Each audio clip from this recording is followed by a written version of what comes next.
하나님께서 오늘 우리에게 주시는 말씀 함께 읽도록 하겠습니다.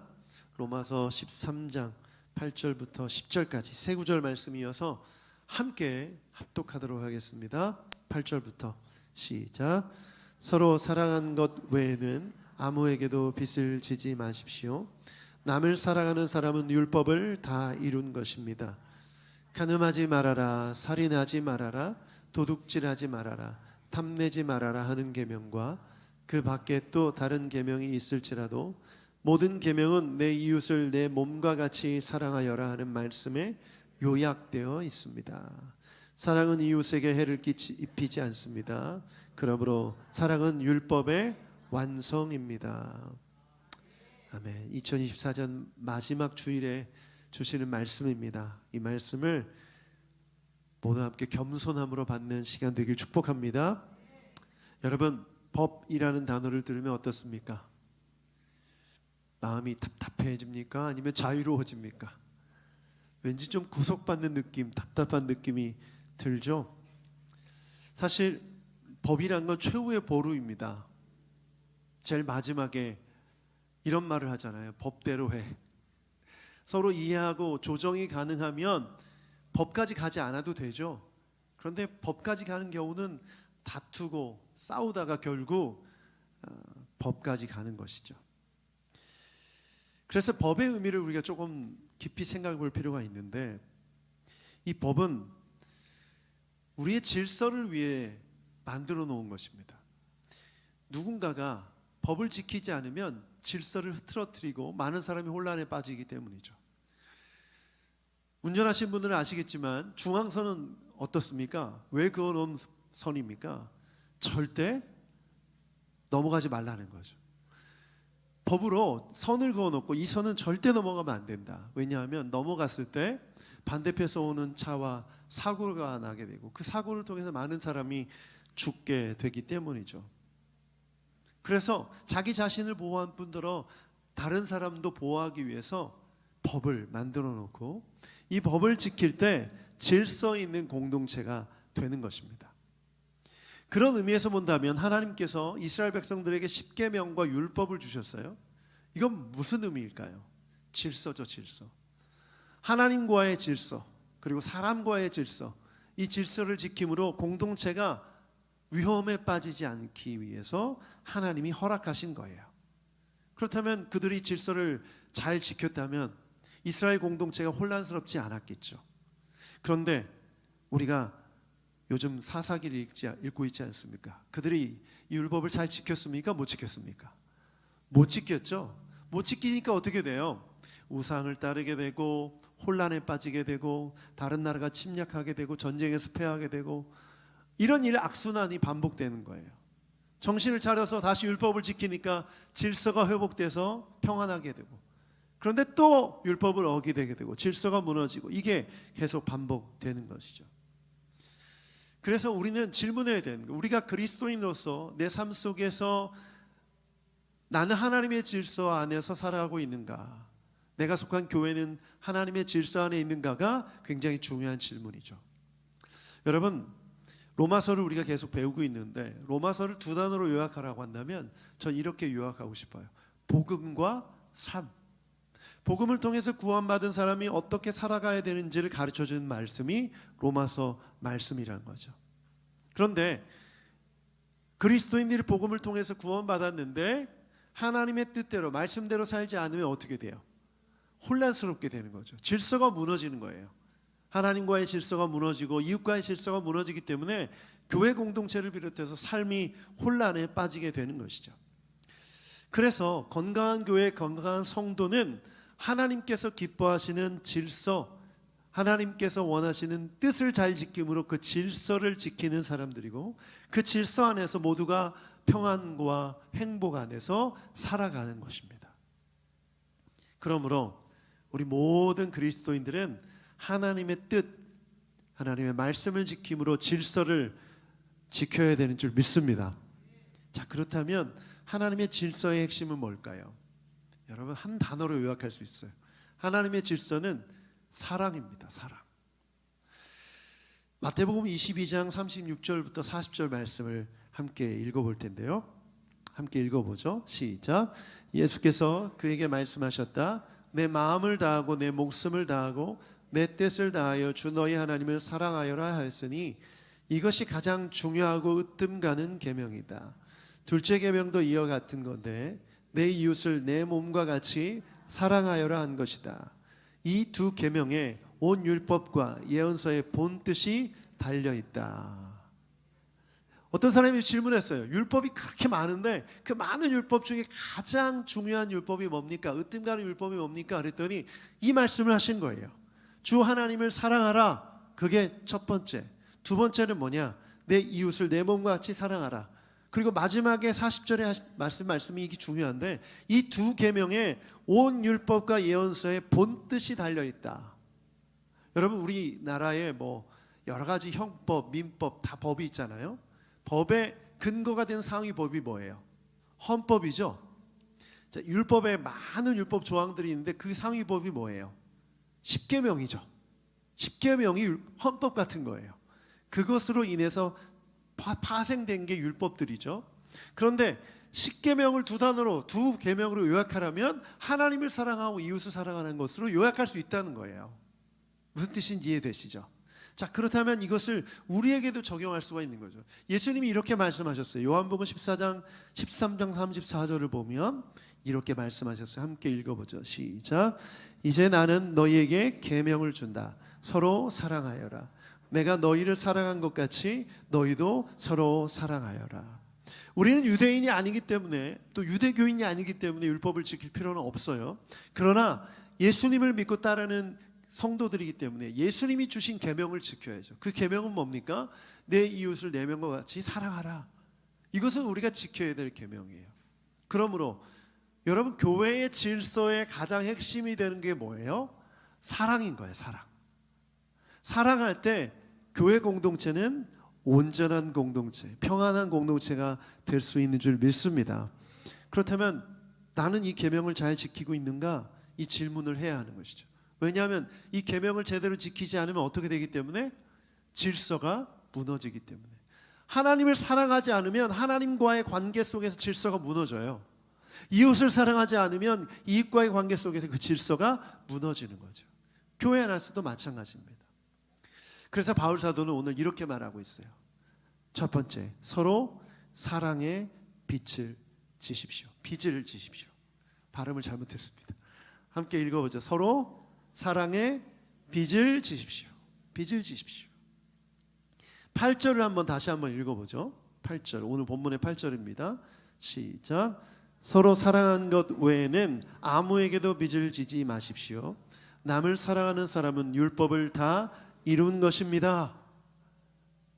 서로 사랑하는 것으로 서로에게 빚을 지라는 거예요.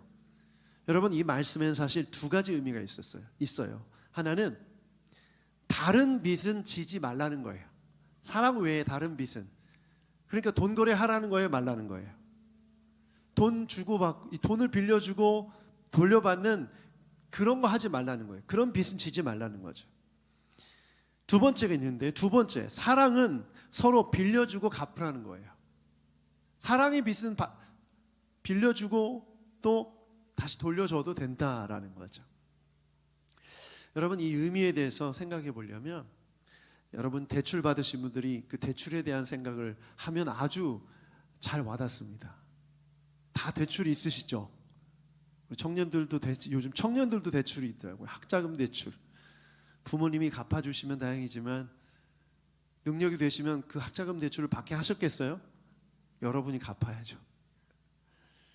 저도 대출 받아봤고 지금도 있지만 이 원금과 빚을 갚아야 되는 부담이 엄청납니다. 그 무게감이 늘 항상 있죠. 그래서 성경을 보면 예수님께서 이 죄를 비유할 때 빚을 비유했어요. 빚진 자의 비유. 죄가 뭐냐면 우리의 삶을 늘 억누르고 있는 대출, 빚과 같다는 거예요. 빚. 그렇기 때문에 빚을 탕감해 주는 그 비유로 용서받는 그 의미에 대해서 비유로 설명해 주시지 않았습니까?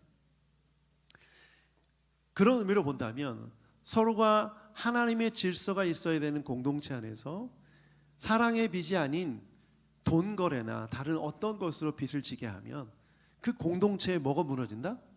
질서가 무너진다는 거예요. 제가 전에 있던 교회에서 있었던 일이에요. 한 의사 부부가 저를 찾아왔어요.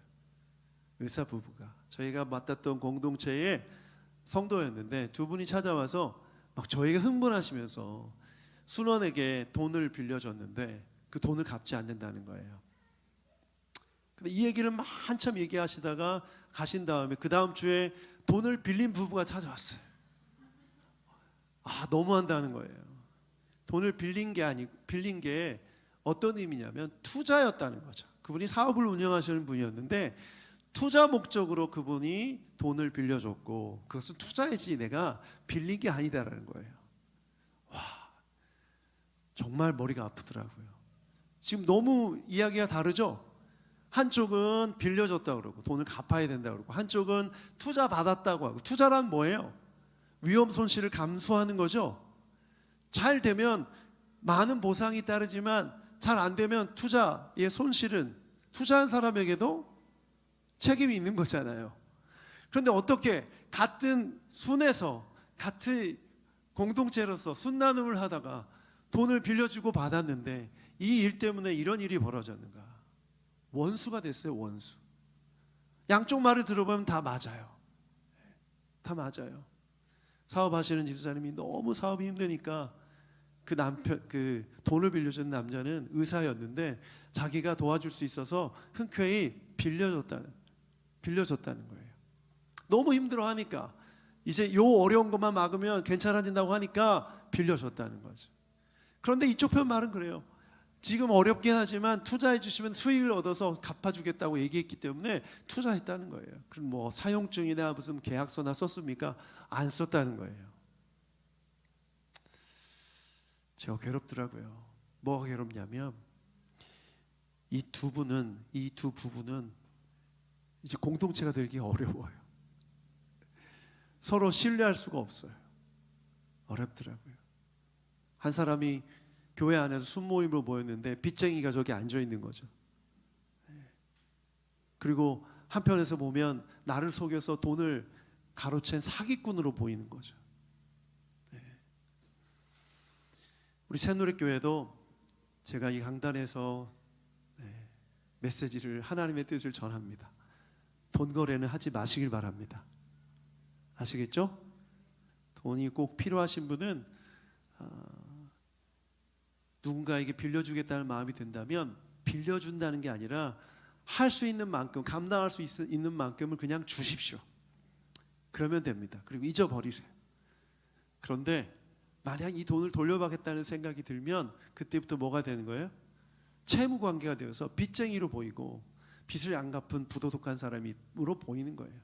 그 관계는 끝나는 거죠. 끝나는 거예요. 그래서 이 교회 안에서 사랑의 빚 외에는 지지 말라는 말씀을 잘 기억하셔야 됩니다. 그런데 왜 사랑의 빚을 지라고 말했을까요? 여러분, 사랑의 특성 때문이죠. 빚은 사람을 옹울가매고 무거운 짐을 지우지만 사랑은 사람을 회복시키시고 자유롭게 하기 때문에 그렇습니다. 그래서 고린도전서 13장을 보면 사랑의 특징이 있죠. 사랑의 특징. 4절부터 7절까지 한번 읽어보죠. 시작. 사랑은 오래 참고 친절합니다. 사랑은 시기하지 않으며 뽐내지 않으며 교만하지 않습니다. 사랑은 무례하지 않으며 자기의 이익을 구하지 않으며 성을 내지 않으며 원한을 품지 않습니다. 사랑은 불의를 기뻐하지 않으며 진리와 함께 기뻐합니다. 사랑은 모든 것을 덮어주며 모든 것을 믿으며 모든 것을 바라며 모든 것을 견딥니다. 여러분, 이런 사랑의 특징 기억할 때 여러분 사랑할 수 있어요, 없어요? 사랑할 수 있죠. 여러분도 할 수 있습니다. 그렇죠? 지속적으로 하기가 어려워서 그렇지 여러분 사랑할 수 있는 능력이 여러분 안에 있다고 믿습니다. 그렇지 않았다면 말씀하지 않으셨겠죠. 그런데 사실 우리 인간적인 능력으로 이걸 하기가 불가능해요. 그래서 성경은 뭐라고 말합니까? 우리 안에 계신 주님께서, 성령께서 이런 사랑을 가능하게 하신다는 거죠. 그러므로 여러분이 예수님의 마음을 품고 하나님의 마음을 품고 살아갈 때 이 사랑의 빛을 지게 할 수 있다는 거예요. 누군가에게. 그렇다면 공동체 안에서 이 사랑의 빛을 서로에게 지게 하는 것이 필요합니다. 쉽게 말하면 서로 사랑하라는 것이죠. 그런데 문제는 빛의 특징이 뭐예요? 준 사람을 기억하지만 받은 사람이 기억을 잘 못한다는 게 문제죠. 여기에 주의점이 있어요. 내가 사랑을 베풀 때 뭘 생각해야 되냐? 베푼 사람에게 돌려받을 걸 생각하지 말라는 거예요. 빚쟁이들은 빚을 빌려준 사람은 돈 받을 걸 생각하잖아요. 그런 생각하지 말라는 거죠. 그런데 이 사랑을 어떻게 누구에게 받을 걸 생각하라고 말하냐면 주님께서 도로 주신다는 거예요. 누가복음 6장 37절부터 38절을 보면 이런 말씀이 있어요. 아주 중요한 말씀이에요. 읽어보죠. 시작. 남을 심판하지 말아라. 그리하면 하나님께서도 너희를 심판하지 않을 것이다. 남을 정죄하지 말아라. 그리하면 하나님께서도 너희를 정죄하지 않을 것이다. 남을 용서하여라. 그리하면 하나님께서도 너희를 용서하실 것이다. 남에게 주어라. 그리하면 하나님께서도 너희에게 주실 것이니 되를 누르고 흔들어서 넘치도록 후하게 되어서 너희 품에 안겨주실 것이다. 너희가 되질하여 주는 그 되로 너희에게 도로 되어서 주실 것이다. 여러분이 사랑의 빛을 지게 하면 그 빛은 누가 갚아요? 하나님이 대신 준다는 거예요. 그러니까 빚독촉을 누구한테 해야 되는 거예요? 하나님한테 하라는 거예요. 그런데 우리가 이 인간이다 보니까 내가 누군가의 사랑을 베푸고 친절을 베풀었으면 그걸 꼭 기억해요. 그리고 그 사람이 나에게 해주기를 기다리고 바라는 거죠. 그게 채워지지 않으면 그 사람을 판단해요. 그런데 지금 우리가 읽었잖아요. 남을 판단하지 마라. 그리하면 하나님도 너희를 판단하지 않으신대요. 여러분, 이게 성경의 원리라는 거죠. 사랑의 빛을 지게 하라는, 빛을 지게 하라는 이 말씀은 사람들에게 사랑을 베풀되 그 사람에게 돌려받을 걸 생각하지 말고 하나님께서 나에게 주실 것을 기대하고 소망하라는 거죠. 빚독촉은 하나님께 하라는 거예요. 그러면 하나님은 어떤 분이시냐? 네가 준 거 그 이상으로 채워 흘러 넘치게 빚을 갚아 주신다라는 것입니다. 여러분, 이것을 믿으십니까? 믿으십니까? 저에게 사랑을 베풀어 주신 우리 성도님들 많이 계신데 저에게 받을 생각하지 마세요. 정말로. 네. 서운해하지 말라는 거예요. 네. 저도 마찬가지죠. 제가 누군가에게 사랑을 베풀었는데 그 사람을 생각하면 안 되는 거죠. 제가 한 성도님이 굉장히 많은 빚에 시달리고 계신다는 얘기를 들었어요. 한 달에 월 이자로만 200만 원 가까이 내고 있는 상황인 거예요. 그러니까 제1금융권뿐만 아니라 2, 3금융권 여러 개 빚이 있어서 그 빚이 늘어나서 이자만 갚고 있는데도 200만 원인 거예요. 월급을 300만 원 받아도 이제 뭐 생활비를 빼면은 뭐 빚을 갚다가 인생이 끝나는 거죠. 그분과 함께 어딜 가면 늘 항상 힘든 삶 때문에 이 어깨에 무거운 짐 때문에 너무 고통스러워하는 거예요. 그 모습을 오래 보다 보니까 제가 그 빚을 내가 갚아줘야겠다는 생각이 들어서 제가 빚을 져서 갚아줬어요.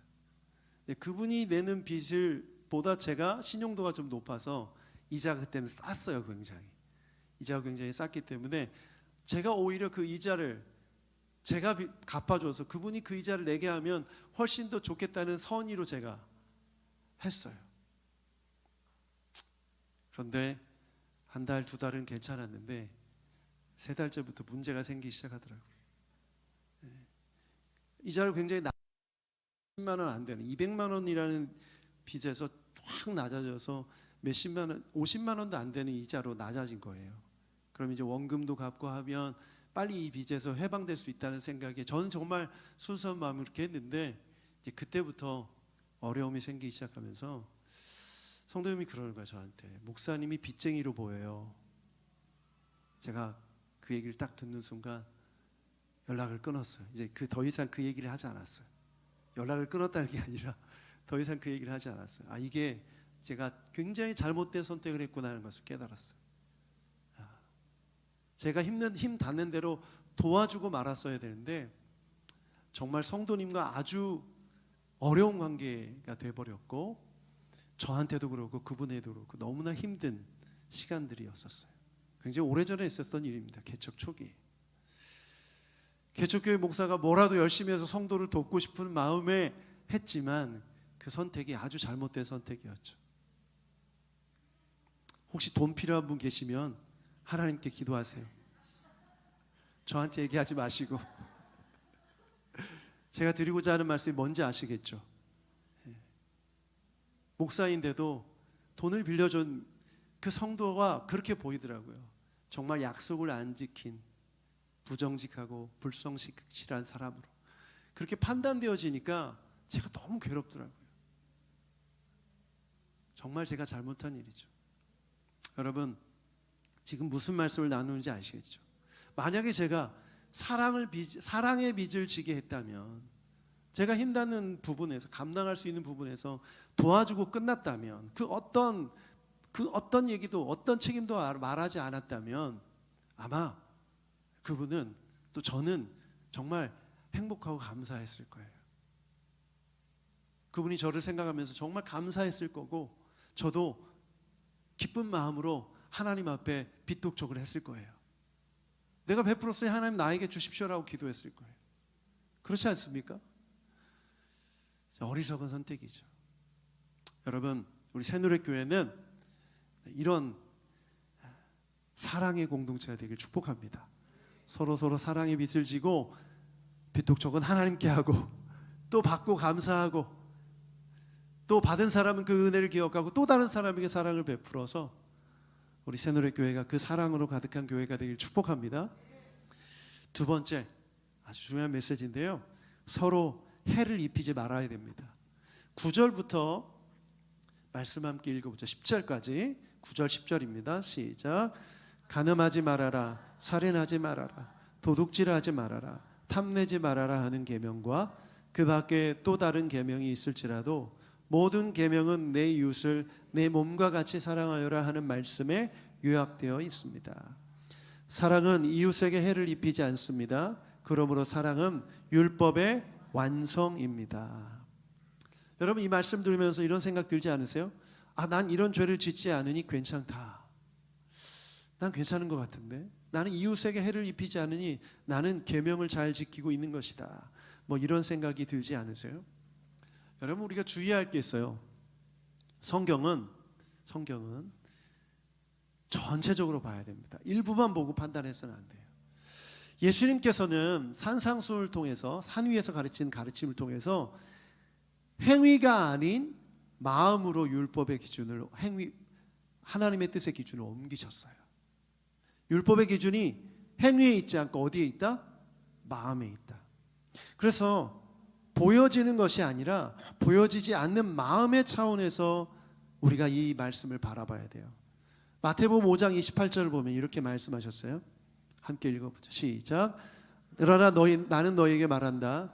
여자를 보고 음욕을 품는 사람은 이미 마음으로 그 여자를 범하였다. 반대로 남자를 보고 음욕을 품는 여자도 그 마음으로 범한 거죠. 마음이요, 마음. 행위가 아니라. 두 번째, 사도 요한일서 3장 15절에 이렇게 말했어요. 함께 읽어보죠. 시작. 자기 형제 자매를 미워하는 사람은 누구나 살인하는 사람이다. 살인하는 사람은 누구나 그 속에 영원한 생명이 머물러 있지 않다는 것을 여러분은 압니다. 마음으로 누군가를 미워했다면 살인한 것과 같다. 행위가 아닌 마음의 차원으로 옮겨졌어요. 바울 사도도 이렇게 말합니다. 골로새서 3장 5절 말씀 같이 한번 읽어보죠. 시작. 그러므로 땅에 속한 지체의 일들 곧 음행과 더러움과 정욕과 악한 욕망과 탐욕을 죽이십시오. 탐욕은 우상 숭배입니다. 여러분, 탐욕이 밖으로 나타나기 전에 그 속에 욕심이 있기 때문이죠. 그 마음의 욕심이. 그러므로 탐욕 그 자체는 마음에서부터 죄라는 거예요. 여러분, 이 지금 예수님의 말씀, 사도 요한의 말씀, 사도 바울의 말씀을 종합해 보면 행위, 드러내는 것이 아닌 보이지 않는 마음의 차원의 죄가 있음을, 죄가 됨을 말해주고 있는 거죠. 그러므로 오늘 말씀을 보면서 살인하고 간음하고 우상 숭배하고 있지 않다고 해서 나는 죄가 없어 이렇게 생각할 게 아니라 내 마음속에 누군가를 미워하고 있다면 살인죄고, 누군가를 향해서 음욕을 품었다면 간음죄고, 내 안에 탐욕이 있으면 그건 우상 숭배라는 거예요. 행위로 드러나지 않아도 여러분 마음속에 그런 일들이 일어나고 있다면, 그래서 여러분 이것을 실천하기 위해서 가장 먼저 이걸 해야 합니다. 스스로 관대하고 남에게 엄격한 삶을 버려야 됩니다. 자기 자신에게는 관대하고 남에게 엄격한 삶. 오늘 9절 말씀을 보면 이렇게 말하고 있죠. 9절 함께 읽어보죠. 아닙니다. 9절의 마지막 부분을 보면 모든 계명은 내 이웃을 내 몸과 같이 사랑하여라. 여러분 이웃을 볼 때 내 몸과 같이 사랑하여라, 이 말씀은 이웃을 볼 때 자기 자신에게 적용하듯이 이웃을 보라는 거예요. 나에게 관대한 사람은 자신에게 관대한 것처럼 남에게도 관대하라는 거죠. 여러분 이게 일관되게 되어야 한다는 것이에요. 그래서 저는 이런 마음을 나누고 싶습니다. 우리는 날마다 마음의 망대를 세워야 됩니다. 망대가 뭐냐면 높은 탑이죠. 탑 위에 보초를 세워서 바라보는 거예요. 성 안을 바라보고 성 밖을 바라보는 거예요. 우리 마음의 망대를 높이 세워서 그 위에서 내 마음을 들여다보는 거죠. 이 일을 날마다 하지 않으면 우리의 말과 행동은 우리의 생각, 탐욕과 음란함과 우리의 욕심이 밖으로 드러날 수밖에 없는 거예요. 데살로니가전서 2장 4절부터 5절 말씀을 보면 이런 말씀이 있어요. 바울 사도의 고백입니다. 같이 한번 읽어보죠. 시작.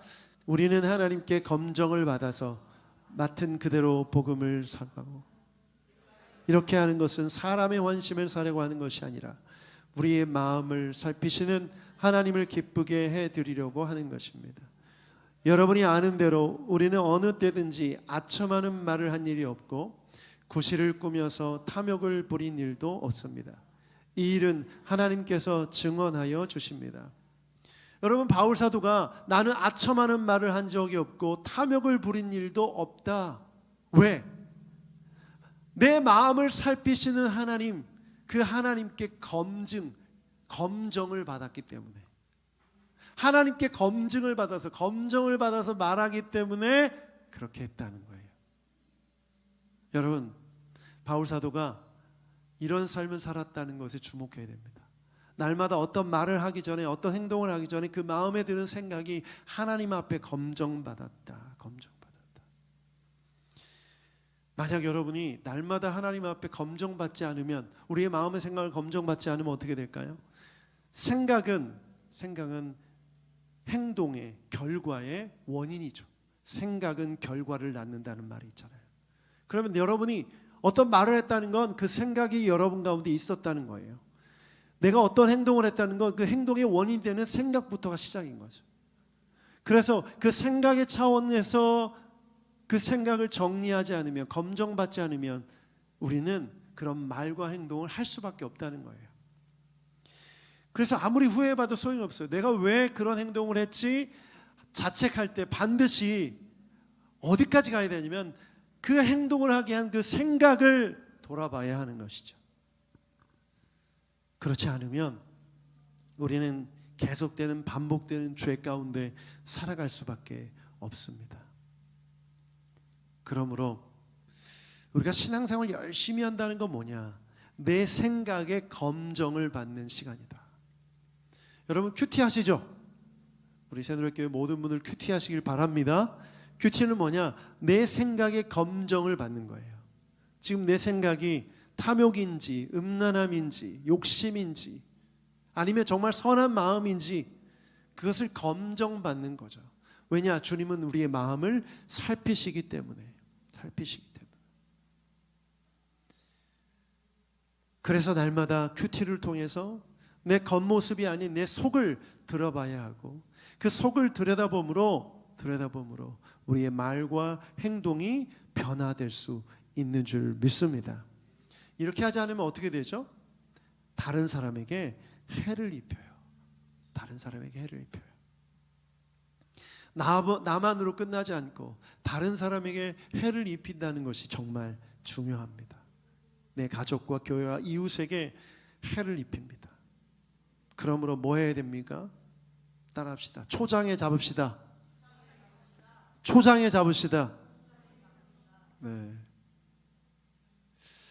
제가 어렸을 때 몰랐는데 몸살 감기 초기 증세를 알게 되는 부터는 초장에 잡죠.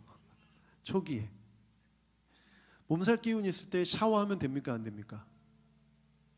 안 되죠.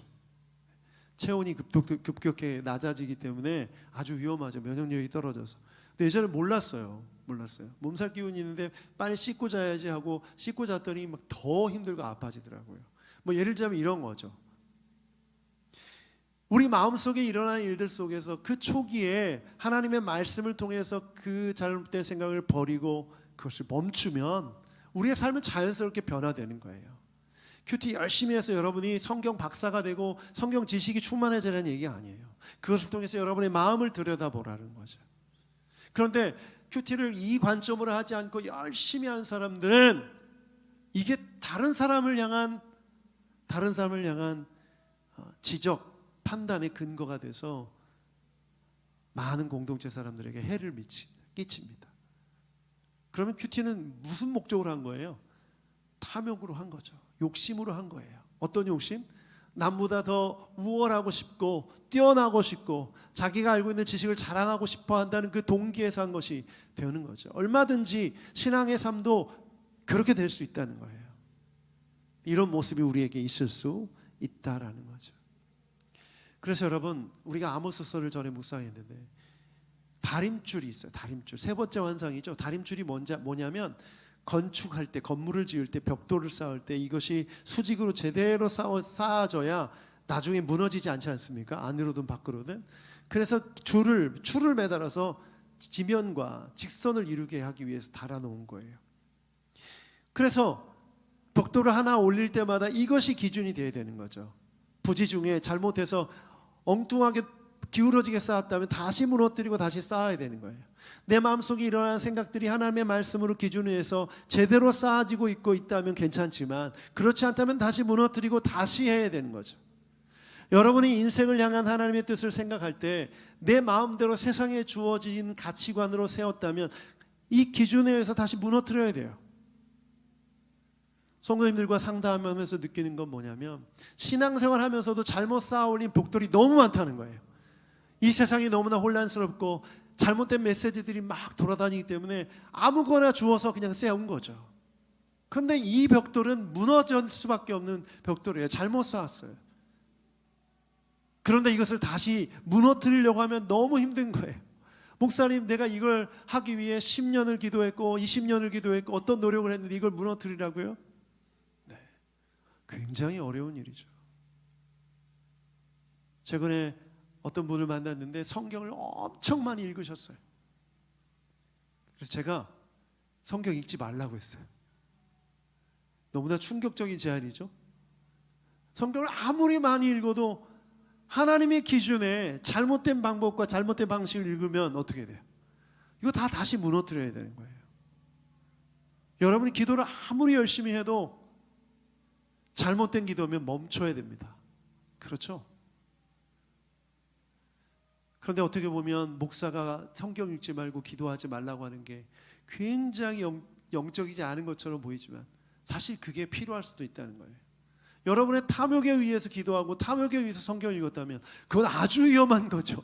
공동체를 무너뜨리는 거예요. 여러분이 뭐 유튜브로 설교를 보고 설교를 듣고 또 성경 공부 참여하고 열심히 아무리 해도 그것이 그 마음의 동기가 하나님을 사랑하고 이웃을 사랑하는 그 동기가 아니라면 아주 위험한 거죠. 다시 무너뜨려야 되는 것들입니다. 여러분, 그래서 우리가 이것을 기억해야 돼요. 오늘 말씀을 통해서 나는 하나님의 백성으로서 하나님의 질서를 이루기 위해 나는 무엇을 하고 있는가? 오늘 한 단어죠. 그게 뭐죠? 사랑이에요. 사랑. 사랑 아닌 것들은 하나님의 질서 안에 없습니다. 사랑에 근거하지 않은 것들은 다 무너뜨려야 되는 줄 믿습니다. 사랑에 근거하지 않은 모든 영적인 행동도 마찬가지예요. 예배도 마찬가지고 기도도 마찬가지고 성경 읽기도 마찬가지고 모든 것이 다 마찬가지입니다. 다 무너뜨려야 됩니다. 여러분 신앙생활 한 10년, 20년의 생활이 다 부정될 수도 있어요. 그래도 괜찮아요. 사실 다시 시작해야 합니다. 여러분 예수님이 주신 이 세 계명이 영적 질서예요. 하나님을 사랑하므로 예배하고, 하나님을 사랑함으로 성경을 읽고, 하나님을 사랑함으로 기도하고, 이웃을 향해 내 마음의 중심 안에 있는 하나님의 말씀이 기준이 되어서 탐욕과 욕심과 이 모든 것들을 버리고 나아갈 때 우리 교회가 하나님의 질서로 평안한 공동체가 될 수 있는 줄 믿습니다. 아멘. 그리고 더 나아가 사실 이 세상의 답도 사랑이죠. 저는 이 나라 대한민국의 답도 사랑이라고 믿습니다. 이 분열된 이 나라, 좌우가 나눠져서 서로 욕하고 타협하지 않고 대화하지 않는, 가슴이 답답해져요. 그 답이 있을까요? 세상적인 방법에 답이 없어요. 사랑밖에 없어요. 사랑밖에 없어요. 그런데 우리 주님께서 우리를 하나님의 백성으로 부르셨는데 이 나라에 속한 하나님의 백성으로 부르셨다는 것을 기억해야 돼요. 그러면 여러분 이 이웃의 범위를 우리 성도들에게서만 뿐만 아니라 여러분의 친구, 여러분의 가족, 믿지 않는 동네 사람들까지도 넓혀가는 여러분 되길 축복합니다. 사랑으로 넓혀가십시오. 그러면 이 나라도 하나님의 사랑으로 질서가 회복될 수 있다고 저는 믿습니다. 여러분 혹시 가정을 돌아보십시오. 여러분의 가정이 지금 하나님의 질서로 평안합니까? 그렇습니까? 그렇다면 괜찮지만 그렇지 않다면 사랑을 회복해야 돼요. 사랑의 빚을 지십시오. 하나님께 청구하시고, 그러면 여러분의 가정의 질서가 회복될 수 있는 줄 믿습니다. 이 시간 함께 주신 말씀 기억하며 함께 기도합시다.